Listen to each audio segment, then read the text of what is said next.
So welcome. It's lovely to see you all. Oh, I didn't say hi to Jen in there. Hello. You do miss if you're not careful. Welcome. It's so lovely to see you too. It's great. And, you know, this is a safe place for you to really ask the questions as we're going through the subject area. And because you're beginning to more and more roll out the brand, this is specific. It's wonderful to see you using ctfbrand.com. That's a real go-to for your resources and for any questions that need to be answered. But if there's nothing there that you feel like will give you a solution, feel free to email me at jo.smith@catchthefire.com. And you're more than welcome to ask questions. I love those questions that keep coming. I'm still troubleshooting. I love it even when you get to that stage of just before printing something that you email me and just check in and just say, you know what, is this the right way of using the logo? Is this the right way of using the colors?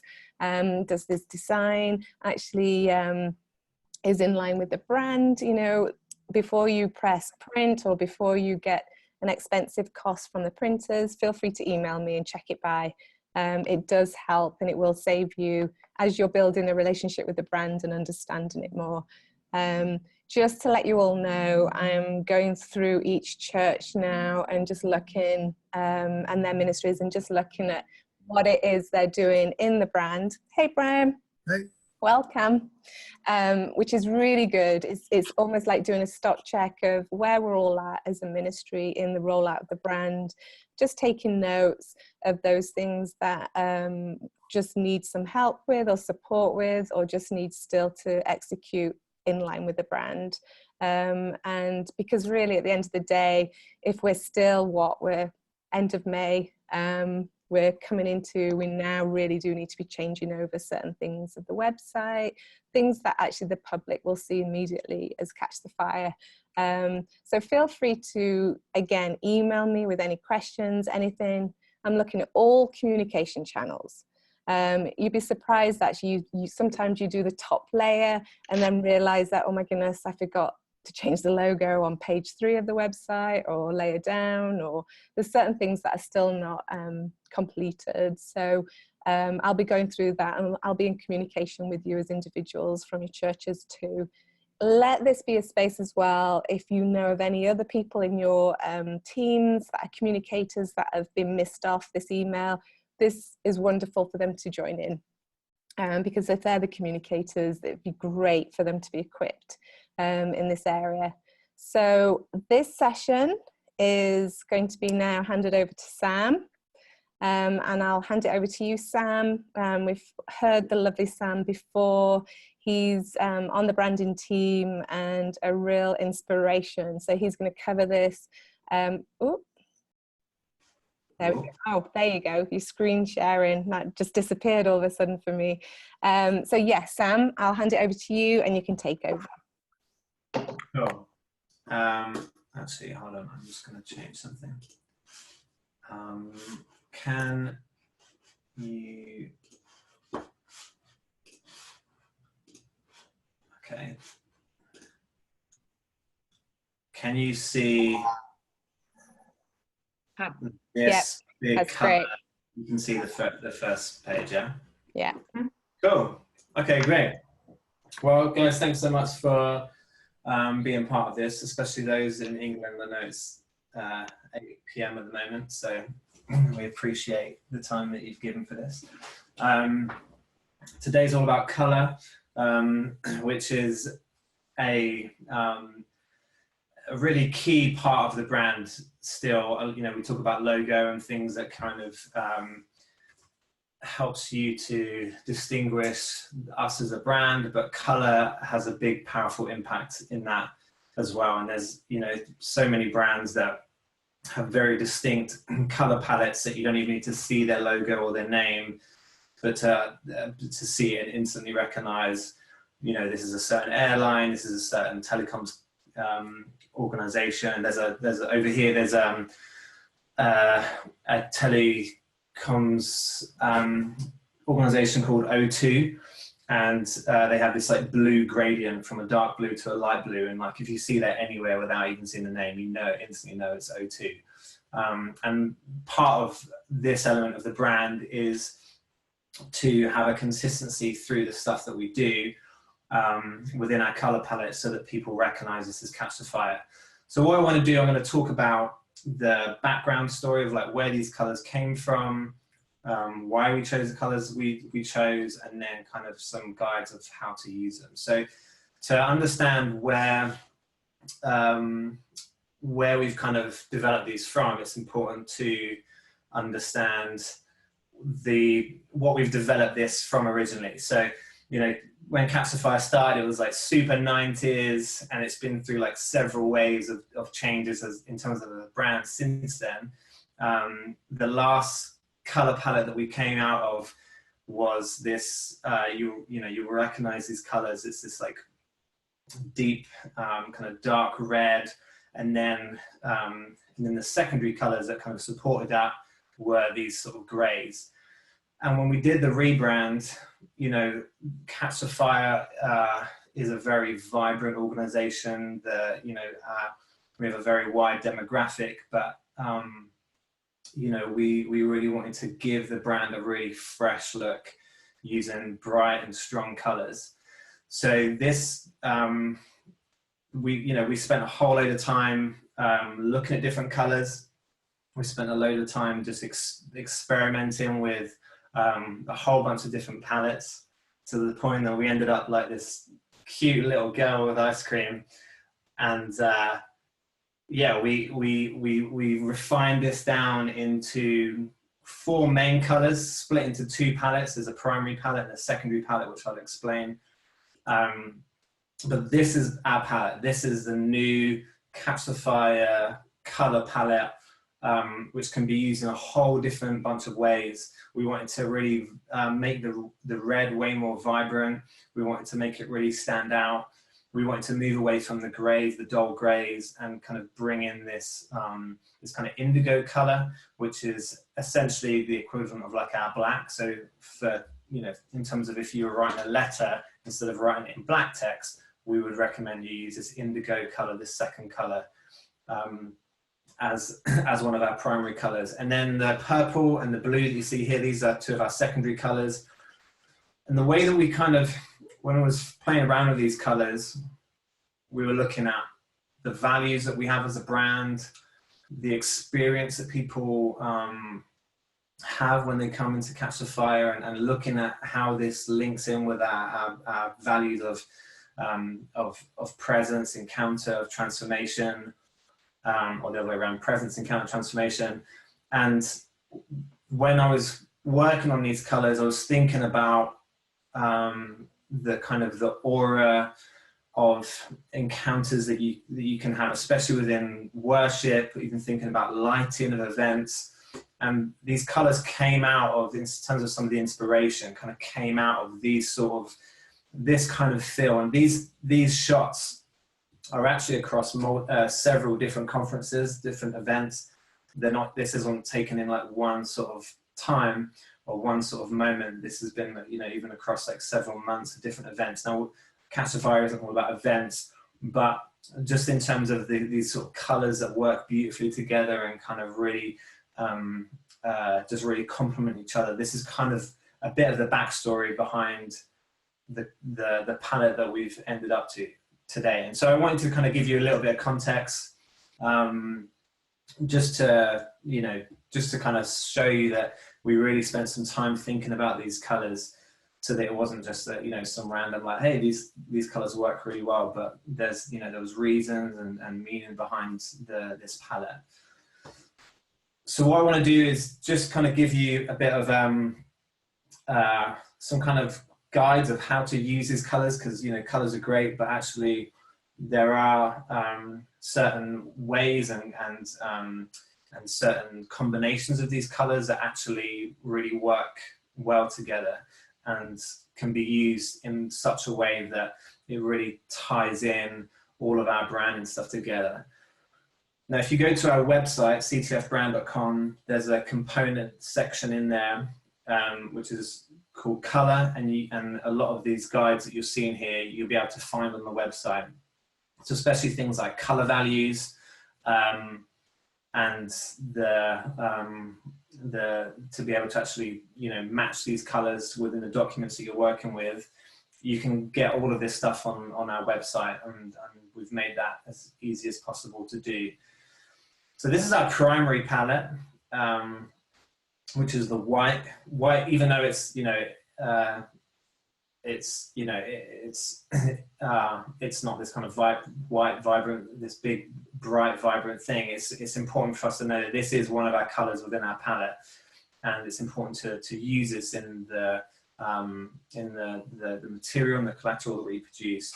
So our main palette is the white, the indigo, and the red, and within those there are different shades of those colors that we can use. So it includes the kind of grays, especially if you were doing more like sub copy that you want to use a lighter color. We give you those colors as well that you can pull out of the colors that we have. And this primary palette, you know, when you see our logo, you'll see the logo with the red flame, primarily the red flame, the black text, or if it's on like an image, you'll see it with the red flame and white text. So this is the kind of color palette that really represents our logo. And you know, you won't see the logo in the blue and the purple because that's our secondary palette. You will always see it in this kind of context. You'll either see it all black, all white, or you see it in a combination of the indigo and the red, and the white and the red. So everywhere we use the logo, especially for signage, this is where you're going to use this palette. For things like letters and documents, this is where you're going to use this palette. Email signatures, business cards, in terms of the, you know, the information or like the back side of it, that's where you're going to be using these colors. One thing I wanted to just go into a little bit of detail, just to give a bit of context, or a bit of just a bit of information on, especially because this is maybe more familiar with people that are designers or creatives, is this part, these color values that you'll see on the website, that tell you there's a hex there, there's an RGB, there's CMYK, and there's Pantone, and I'll explain those in a second. These are basically different formats of the values that make up these colors, so that you can color match it on you know, websites, on Google Docs, on Word docs, on printed materials. So when you see these values, it looks like complete gobbledygook. Don't be freaked out by that. I'm going to explain that in a second. So just breaking those down, there was 4 different color formats there. There's RGB, hex, CMYK, and Pantone. Now I'm just going to give you a very high level understanding of this. A lot of you guys won't need to know all of this stuff, but it's helpful just to have an understanding, just so that it's clear which to use and when. Now there's these are split into 2 different sections. There's digital and there's print. So if you were any printed material, that's where you're more likely, you're going to be using the CMYK and the Pantone values. Anything digital, so that's anything you see on the screen, which is going to be websites, it's going to be social media, graphics, it's going to be like Word documents or Google Docs, emails, all that kind of stuff. That's where you're going to be using these digital values. Now RGB, when we look at the digital context, your screens are made up of pixels, and those pixels are made up of 3 colors: red, green, and blue, which is RGB. So it says RGB is a process by which red, green, and blue combine to make colors used for online applications, TV, mobile devices, games, and illuminated signs. So when you see the RGB values here, you've got 26, 33, and 68. That basically says there's 26, it's the kind of the value, and it's out of 255 for RGB. There's 26 of red, 33 of green, and 68 for B. Now, you might think, well, what does this mean? Where am I going to use this? With Google Documents especially, there is normally you can add in your own colors, and what it will normally do is ask you for a hex. Now, a hex is essentially a code that is is equivalent to the RGB values, which is why we've put in the hex code. So you see here it's hashtag 1A2144. Now, if you drop that into the place where you can put that in Google Docs, then essentially you'll get this color. Now, don't worry too much if this is like going over your head. Don't be overwhelmed. We can even walk you through that if there's like specific bits of software applications where you're like, can you help me to to input these colors so that I can use them in my Word document or use them in the things that you're working on. So that's essentially, that's digital. I'm just going through this really quick just to give you a little bit of context. Now, print. Now, for any of you guys that have fixed or replaced an ink cartridge in your printer, you'll know there's a black cartridge, there's a cyan cartridge, there's a magenta, and there's a yellow. And that is essentially what CMYK stands for. It's the same idea as RGB, but CMYK, cyan, magenta, yellow, and black are the main colors that make up print. So it's the same idea, but they just have different values. So for print stuff, it's using CMYK. Pantone is like a standardized color system that uses CMYK, and they will have a Pantone code, kind of like hex. So if you went to a printer and you gave them our Pantone color, they can use it to perfectly match that color. Now, a lot of this information, unless you're creative and you're actually working with a printer, you won't need to know all this stuff. But I just wanted to give you some understanding that when you see these codes on the website, that's what it means. And we can give a bit of we can put a little bit more information on the website if anybody needs that. Is that okay, everyone? Just give me a little wave if you're happy. Give me a little thumbs up. Nice. Thanks, guys. You're doing great. I know this is a lot of stuff to take in, but you're doing fantastic. So in terms of our primary palette, there is a very rough guide in terms of the percentage of how we want to use this color. Especially if you're working on documents, and like we say with the logo and signage, your biggest percentage of color is going to be white.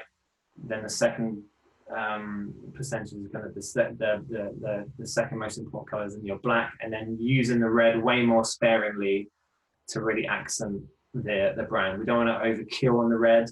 We want to use that in kind of a similar ratio that you would see on the logo, where you've got the red logo mark and then you've got the name next to it. This is just a very rough guide, and it kind of gives you a bit of context when we look at some examples. So for example, looking at some print material, like your email signatures, your business cards, your letters, the primary color that you see on here is white. This is especially for, for like admin material. And then you've got your black that we then encourage you to use as the second most biggest color usage, and then you've got the red that kind of really accents that. So I'm going to go through a whole bunch of examples to kind of show how all these colors come together, but this is essentially just some clear examples of where you would see color palette, and you'll see the consistency in here. We're using the red and the black as much as possible as our primary palette, but there's places where we can bring also, just another example here with our signage. This is a sign in Toronto. There's way more white lights in the primary colors, because it's anything that's logo based is people kind of primary. Can we just get, are we muted? This is somebody that's sounds on. I think we're good. Great. So just a couple examples in terms of signage. So especially when we're showing logo signage, that's where we want to really stick to our primary palette. Now the brand also has a secondary palette, and this is what you would have seen earlier, the blue and the purple. This is just a way of expanding our colors so that not everything is just as rigid as white and indigo. We want to have a wider palette so that we can use just to really keep our material fresh, just to keep it bright, and to just really, I think we want it to be way more creative as a brand. And you'll start to see how these colors start to work together with our primary palette to really really kind of tie the whole brand together. Now on the website, what I've done is I've included a bunch of color combinations that you can use that work really well together. And all of these colors are different shades within our primary and secondary palette. You can see all of this on the website.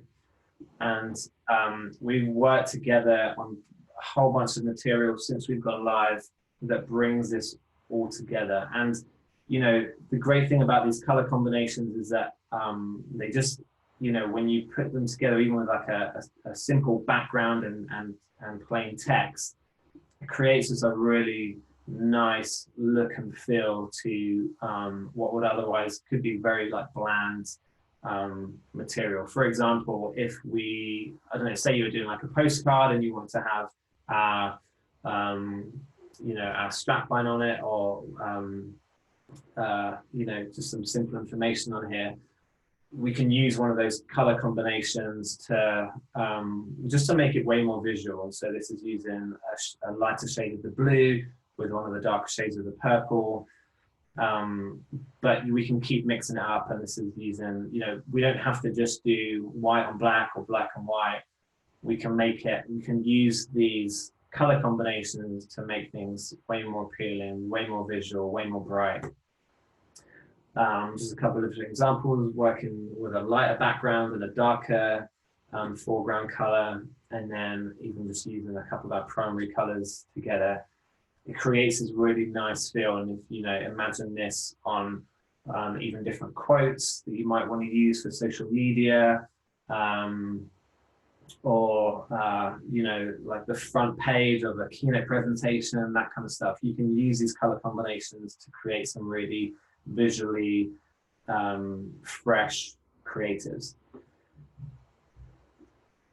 Now on the we launched a blog post recently with podcast artwork templates, and you can see here different ways of using these colors to create you know, custom podcast artwork. Now, when you see this stuff all together, and especially once you see it across multiple different formats, and I'm going to go through a whole bunch of different examples in a minute, you'll start to kind of get a feel of like, okay, cool, this stuff is all sort of tying together. Everything, you know, even though the formats are very different, you're starting to see these colors really coming together, and the feel of the brand really coming together. And there's whole different ways you can use these colors. You know, this first example here is using a gradient from one of our darker blues to a lighter blue. We've got you know, our solid darker background with, you know, very strong white, and there's, you know, a little red accent on there. And then you've got the purple with just like a solid color with a lighter purple for the sub copy.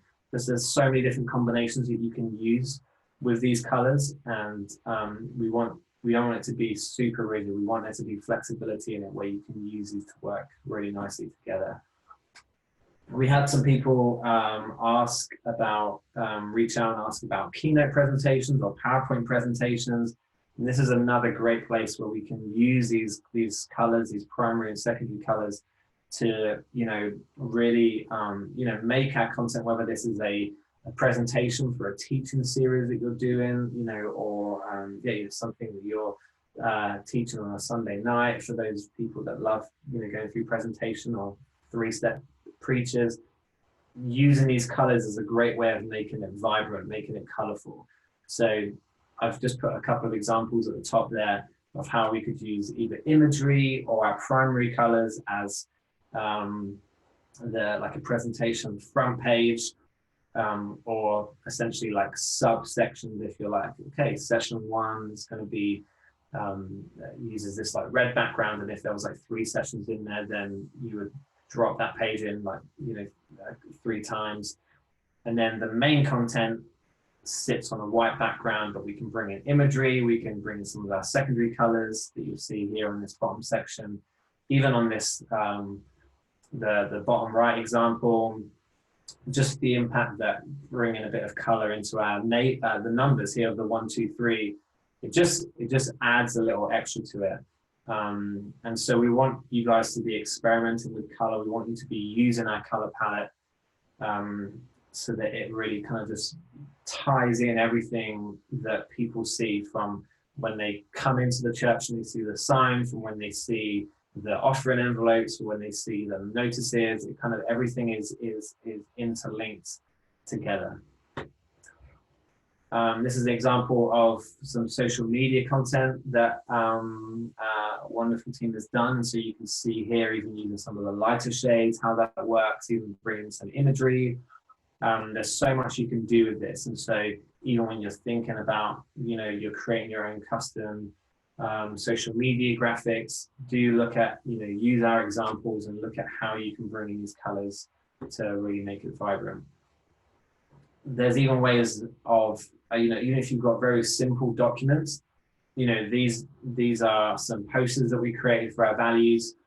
And, there's no imagery on here. There's nothing that is, often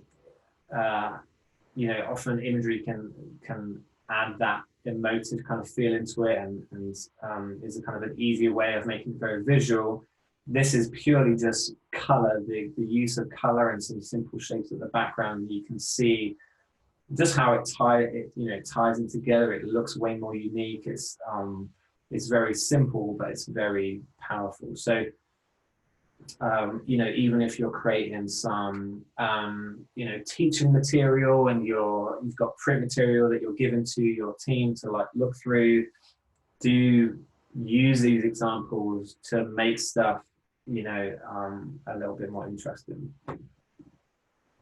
This is a snapshot of some spreads that we did recently for a grafting document, and it shows how using, what I've done here is pulled out a couple of little color combinations that we have, that we showed earlier on, and that you have on the website, of how you can use these color combinations in print material like this.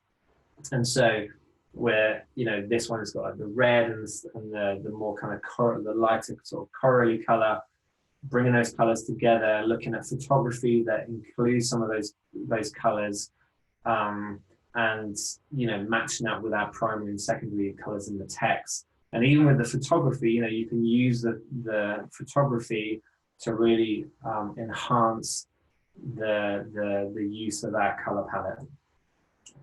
This is the second 2 spreads of this document. And the photography that we use for it, it's already naturally got some of those purples in there. It's actually got the coral from the back digital screen that was on there. And so actually using that with some of the purples that we've got in our color palette, it's like really simple things. You see how it's like we're just using these colors as like accents, like the who and the why, using the purple color in the text just to highlight some more key information. You can use these colors in a really creative way to highlight or accent certain bits of information that you want your users or you want your congregation to focus on. Another example, this is using the red and the purple. So it's using that kind of orangey red as more of like a background color, but using our white as well for the text, and then incorporating that with some imagery that also has that color. Now, when I'm talking about and showing these examples, you don't have to, we're not saying you can, all of your creatives, all of your imagery has to be blue, red, and purple. It's not what we're saying, because not every, if you've got you want to use a photo of a field, you're not going to have those colors. If you want to use photography around Christmas, and you've got the greens and Christmas tree and stuff, of course you're going to have those extra colors in there. So it's not saying that you can't use additional colors, but we're saying like where possible, lean into this color palette, especially, you know, where you have that full control, and especially if you're not using imagery and you've got the full reign of using that palette, do use that palette. Cool. I think that's kind of what I'm going to do. I'll put a load of these examples on our website so that you can have a look through this stuff afterwards. And you can look at it in a bit more detail and use it as kind of inspiration for projects that you're working on.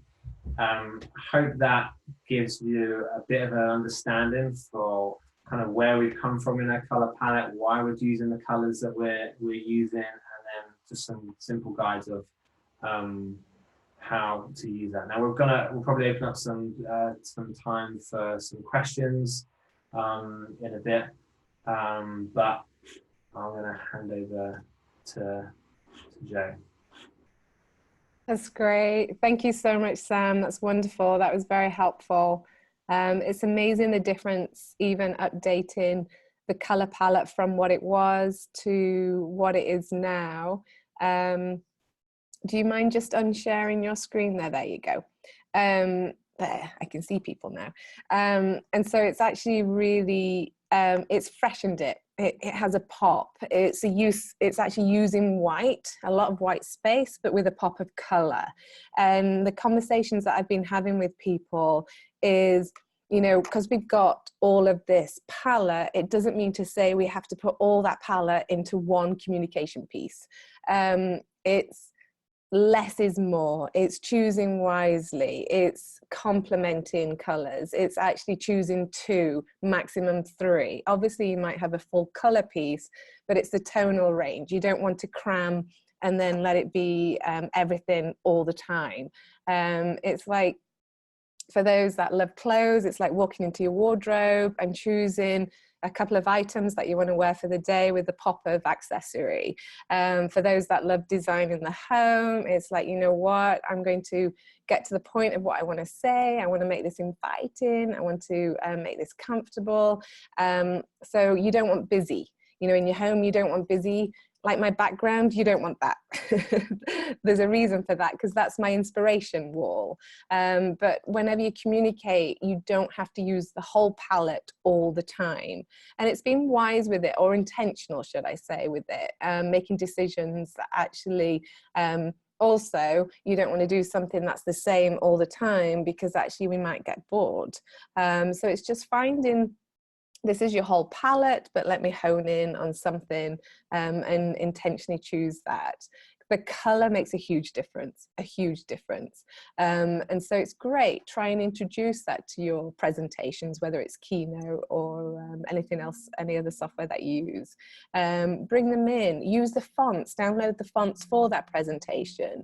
So we're slowly but surely given the same message of the same brand, whether it's the, do you know what, I'm just going to choose one color, but I'm going to choose the font that goes with that color. And you're slowly then bringing all your communication in line with the brand.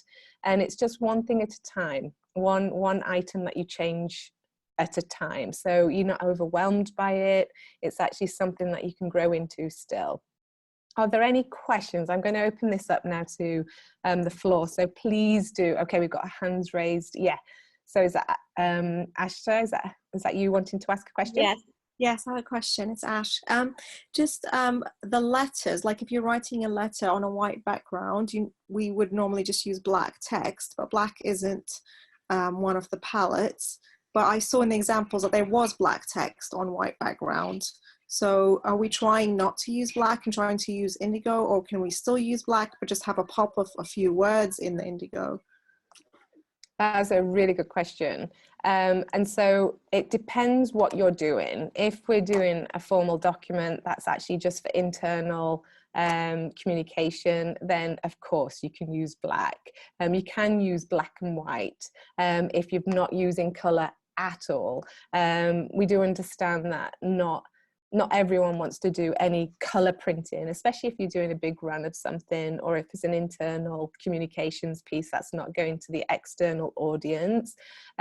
I would check what the communication piece is. Is it something that you're connecting internally that, you know what, we can actually do it minimal and do it as a black and white piece? It's not a full color piece. Is it something that's going to the external audience that actually do need to see the face of the brand, which would mean introducing a color? And so it's just questioning around that. What about you, Sam? What do you think for that?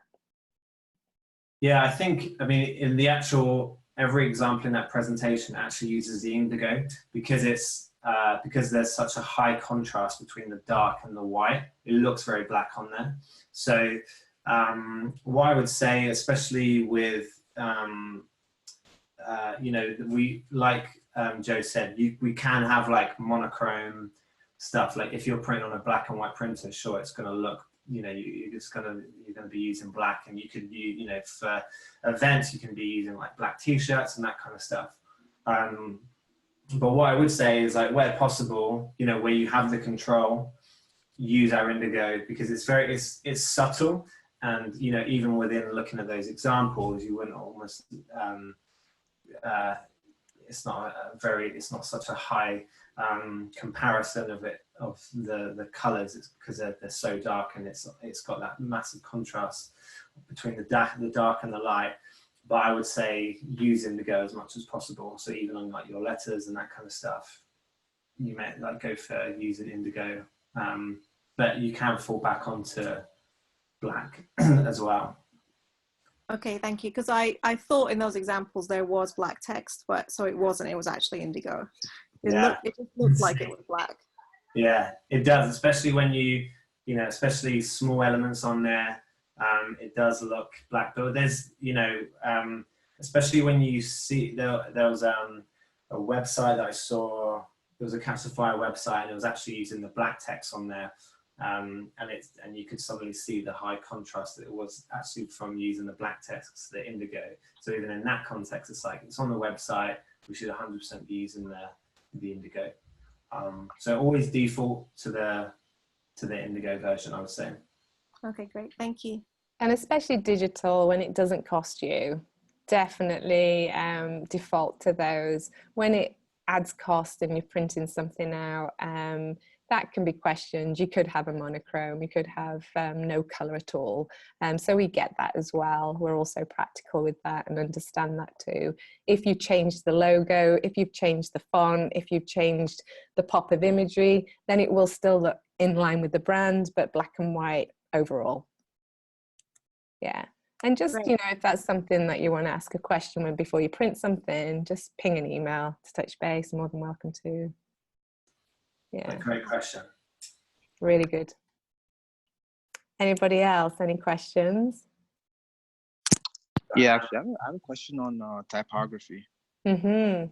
So we, at CTF Auto, we recently released a video, and we used the color red for the font, but we used all caps. But I noticed through the several pictures that you showed that it's not like all caps, it's just regular typography. So I wanted to know if that was something that we're going for specifically, or is it just because it's just regular English, you don't use all caps, or like how are we going to approach that?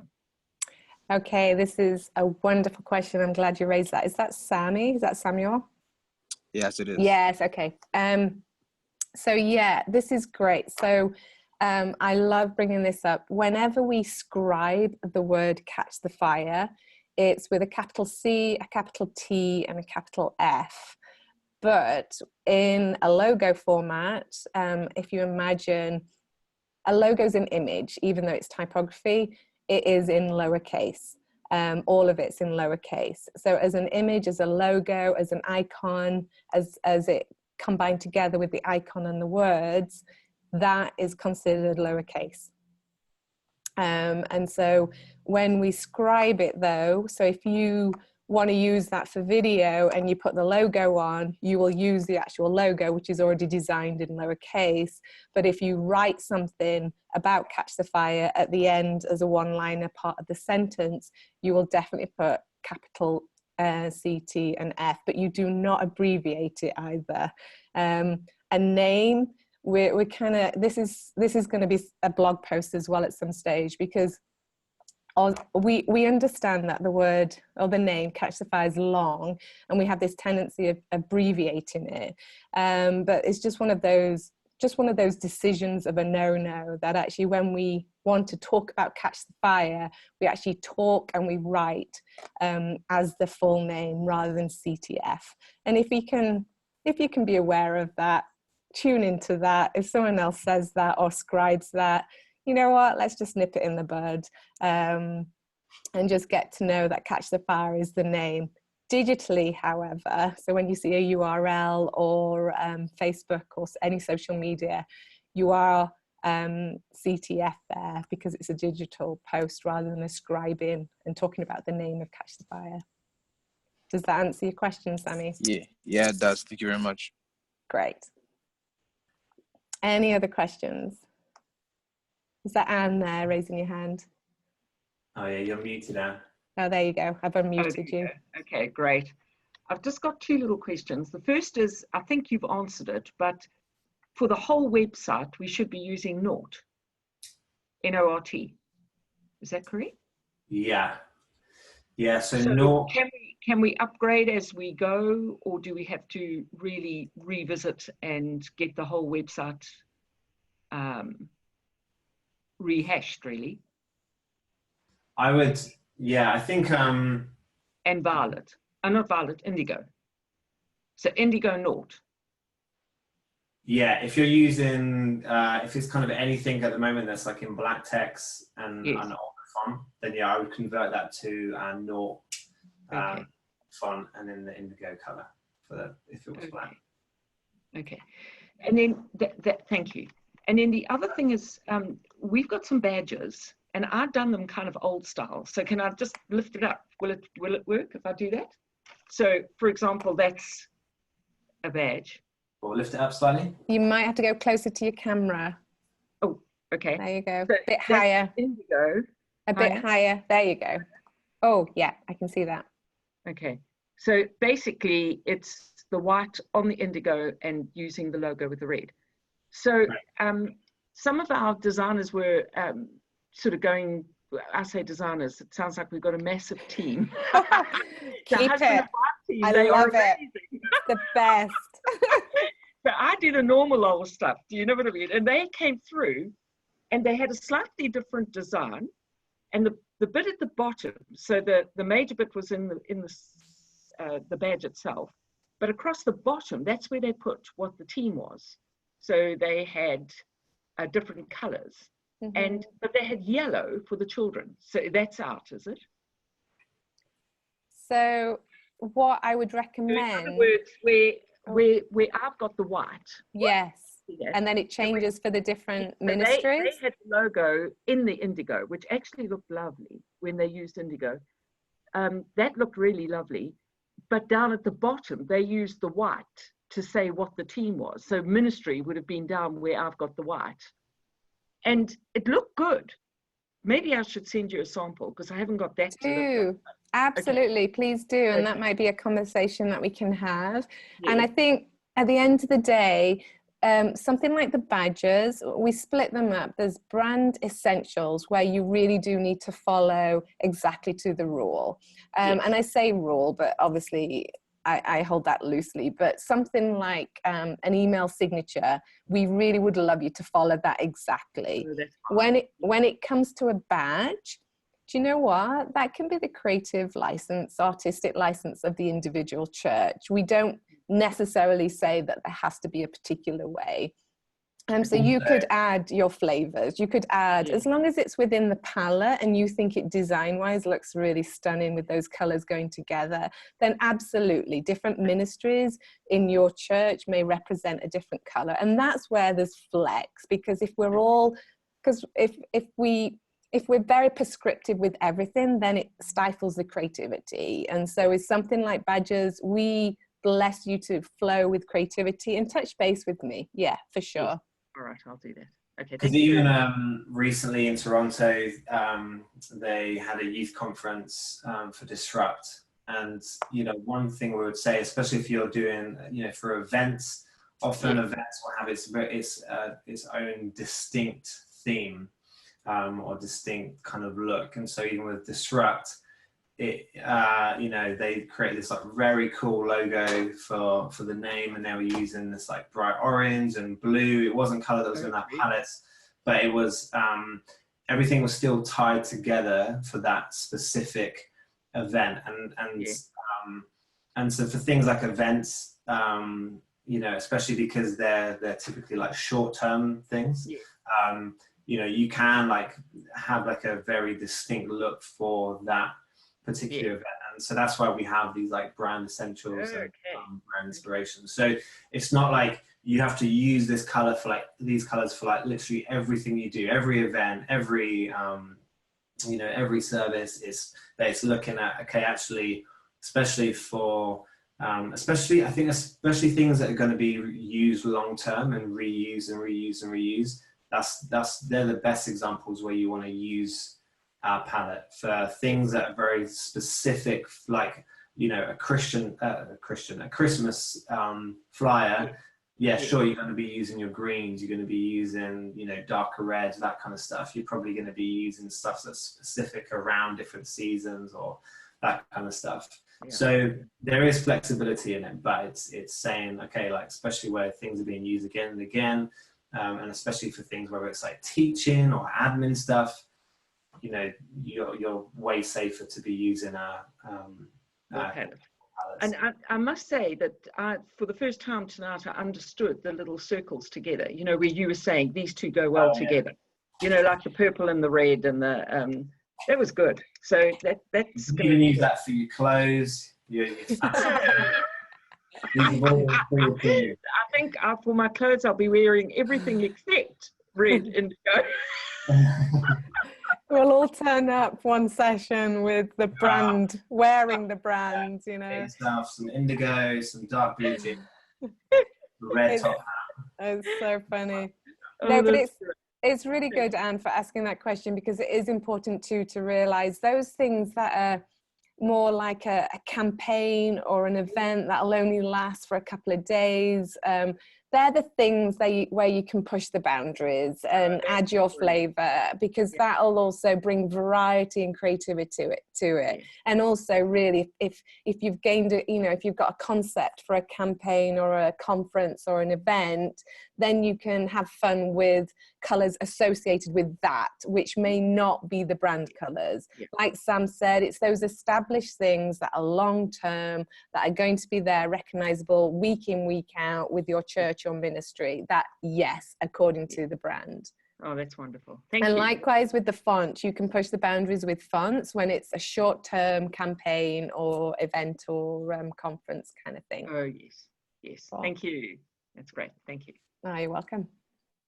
Any other questions? Barbara. Yeah, go for it, Barbara. Barbara, then Brian. Just two things I wanted to confirm, really, things that I learned today. One is, so the logo is not always red, and by the logo I mean the symbol. It's not always necessarily red. And secondly, that we could use any color combination within the palettes that are associated with the brand. Is that right? Yes. So if you go to, just in terms of the logo question you had, if you go to the logo section of the website, it will show you some different color variations of that logo. So we either show it in full black, full like everything in one color, and that would be black / indigo, or all white. Or we have the primary color is the red logo mark and then the indigo text. Or we have an inverted version. So for example, if that was on an image, you'd have you can still use the red mark, but then white text. Now, if you go on the website, we show all the examples of like how you'd use it, where you'd use it. But essentially the logo, the elements within the logo mark will only ever be white, indigo, or red. Okay. You wouldn't ever use the red text for the word mark for Catch the Fire. You only ever use the red for the logo mark. But have a look in our logo guides, Or you can even watch we did a brand coaching video like this for logo. That's on the ctfbrand.com, so you can have a look at that as well. And we go through a whole bunch of examples on there. But that kind of covers the different scenarios. And then remind me of the second question. Just that we can really use any color combination Yeah. within the palettes. Yeah, so those color combinations, they're not like these are the only color combinations you can use. They're just a whole bunch I put in there to kind of give people some kind of quick inspiration. But there's plenty of other combinations you can do with those colors. But they're kind of just some like, hey, these are some examples that that work that you can use. So you can kind of play around with any of those. And for those kind of examples, I would use that way more for things like printed material or stuff like that, where you're being a little bit more creative. And so even in the example, the print material that I showed in that presentation, and I'll put those examples up on the website so you can have a little look. But looking at how to use those colors, to accent certain elements. But yeah, you can play around with those color combinations in the material that you use. Okay, great, thanks. No worries. I have just a question, Sam. I liked what you showed there for presentations, like the cover title page. Yeah. But I was wondering if what might help us a lot, at least I know myself and others maybe, is a template for PowerPoint or Google Slides, like the framework in the subsequent slide parts. Like you go on and you can choose a theme. Yeah. From Microsoft or from PowerPoint, but the theme might be very important for us to be able to use in a consistent way. Yeah, that is a great suggestion, and that's something we'll make a note of that, and that's something that we'll build. We'll create that, and we'll put that as a article that's on the. And that's the whole point of like everything that we're doing with ctfbrand.com and these coaching sessions is to create reusable templates for different things, whether that's like social media icons, whether that's presentations, or like even the podcast stuff. We want to resource everyone as best as possible. So we'll go ahead and we'll do that, and we can let you guys know when that's available. But yeah, that's a great idea, because we want the whole point, the power of a brand is when there is consistency, and especially across we're all representing towns and cities and cross country and everything. We want people that somebody that when they go to a church in America, they visit church in Capsule Fire America, that actually they feel like they're part of the same thing, and we can do that really effectively with these components that we're talking about, like color and fonts and that kind of stuff, which is why it's really important to us. So yeah, great suggestion, and we'll certainly add that to the resource bucket. Good, thank you very much. It'd be very much appreciated. It's really good, Brian, because you're not the first to ask for that, actually. So it's in our thinking. We're definitely wanting to do a template for that, especially with the colours and seeing how the colours have been custom made for that too, and the fonts. It's great. Any other questions? Oh, great. Is there anything else you want to add, Sam, before we close? No, I think that's it. I think one thing we'll just encourage, obviously, that there's a whole bunch of people in your team that may not be here today. So we'll encourage you just to, this is going to go up on a video, and it'll be on the website shortly in the next week or so. So we do encourage you just to speak to your team, just get them to save an hour and just watch and catch up on it, just so that everyone is singing off the same hymn sheet. Yeah, thanks, Sam. That's great, because at the end of the day, if each one of us grasps it and then we inspire someone else to grasp it, we actually nurture that consistency, and that keeps the integrity of the brand. It's amazing how just even now I encourage you to even go back and have a look at your email signature. You know, is it exactly how the Google template on ctfbrand.com says it is? You'd be surprised actually how our brain interprets things without exactly following it. And if we all do that, then we've got hundreds of different email signatures. And so it's just, you know, it's learning. You're tuning into an area that may not be an area you've been tuned into before. And so give yourself permission to learn. If you spot things, you know, just email me, take a photograph and say, you know, I'm not sure this is in line with the brand, you know, what do you think? And if we're all sort of aware of that, you know, that's how we're all learning, and we're all learning about it. And give yourself permission to learn and make mistakes along the way, because if we open to feedback, then that's how we evaluate and grow. And actually it just is honoring Catch the Fire and honoring the alignment of all that creates the brand, not just the visual, but the whole infrastructure and the language that goes with that. So thank you so much. Thanks, Sam, for doing that. That was wonderful to see that as a presentation. And the next one is going to be about social media. And so it's looking at different areas of even your username, if you've the imagery you've used, the language you use, the frequency, when to post, when not to post. And so that is a really exciting one to explore the brand in that context. So thank you, everyone. It's lovely to see you.